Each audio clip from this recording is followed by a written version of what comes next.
Husband recently had a 3-minute eye surgery. I know, sounds kind of crazy. The 3-minute eye surgery took about 2 weeks and multiple doctor's appointments to figure out exactly what to do. A lot of times in our businesses, we have a 3-minute fix to a problem that feels really, really complicated leading up, and we don't know what we're doing, and it's just totally derailing. Oftentimes what we do is we go right into fix-it mode, right? Especially as founders, a lot of us can be very bullheaded, and what allowed us to grow and start an incredible company and maybe push through that first, several six figures in revenue, or it's that first $1 million, is sheer will, sheer will, and just bullheadedness of doing the things we know we want to do, pushing through.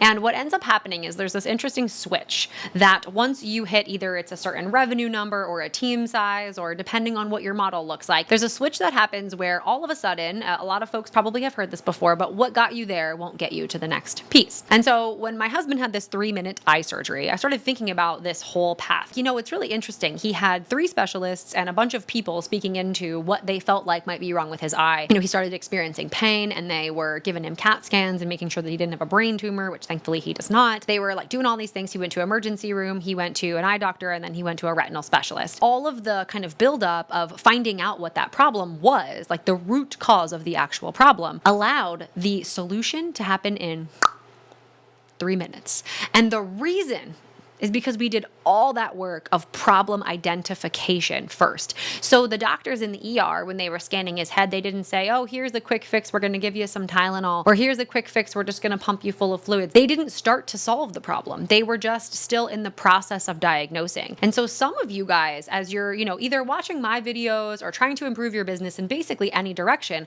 a lot of you guys haven't fully diagnosed your problem before you start to fix the thing that is maybe broken. And so the tough part is that what we want to do is we want to diagnose the problem so specifically that what ends up happening is when we do go ahead and create the solution, it only takes us 3 minutes. Now, if we do this, not every single problem in your business is only going to take you 3 minutes, but the goal is to get so specific about what the problem is that it becomes really, really clear how to solve the problem. When the retinal specialist looked and said, hey, listen, your retina is so torn that it might actually detach, and then she did the surgery, that was an immediate thing. We knew that we needed to get it that day.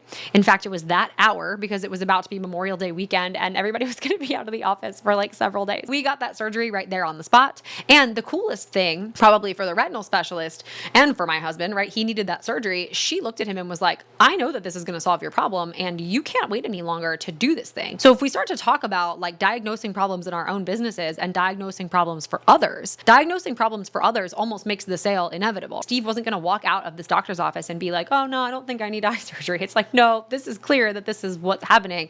And I'm just going to take this next step because this person's here to serve me. They've solved my problem or they've diagnosed my problem. All the time in our business, we don't properly diagnose our own problems and we don't properly diagnose the problems of other people. First and foremost, when we're inside of our business and we're in the thick of it every single day, if the only tool you have is a hammer, every single problem looks like a nail. And so we haven't actually diagnosed our problems really well. And I think that founders, they don't actually sit with some of the issues inside of their business for long enough to actually see either A, they just work themselves out. My husband also has a really challenging portion of his personality that he just kind of ignores some health problems. He has this thing where he's like, I wait a week and then figure it out from there. And most of the time, to be totally truthful and in his defense, it goes away. A lot of times there's an opportunity to, really power down and be like, okay, is this a problem or is this just a symptom of something that's happening now, but eventually it's going to work itself out?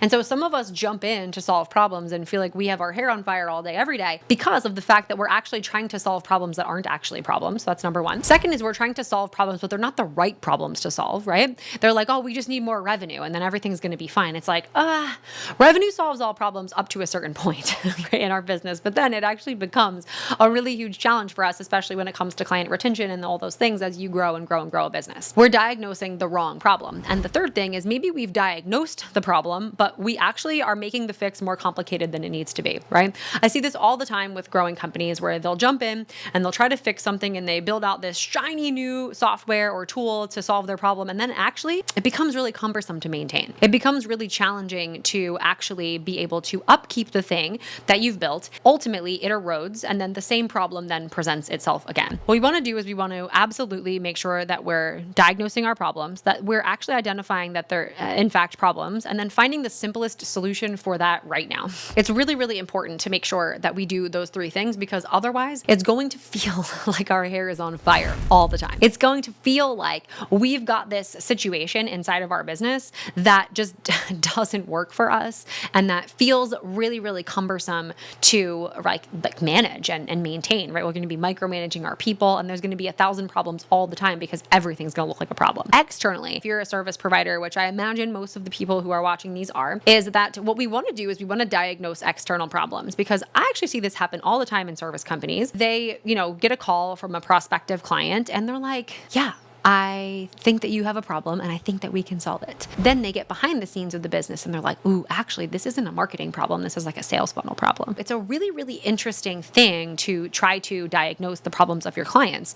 And that's one of the reasons why I know a lot of service providers have like a really thick discovery phase. And the discovery phase is really meant to help you diagnose whether or not you can even serve that person, right? Like the CAT scan specialist that scanned my husband on the very first go around to the ER, he wasn't the one completing his surgery. He wasn't the one to help him. And so all he did was go through and do his scan and say, nope, not me. And so sometimes that's you. Sometimes you are the CAT scan specialist. And the reason why the specialist was able to send him off and ultimately get the right person to solve his problem is because the CAT scan specialist didn't say, oh, well, I need a ton of money to funnel into how I run my company, or I need to get paid.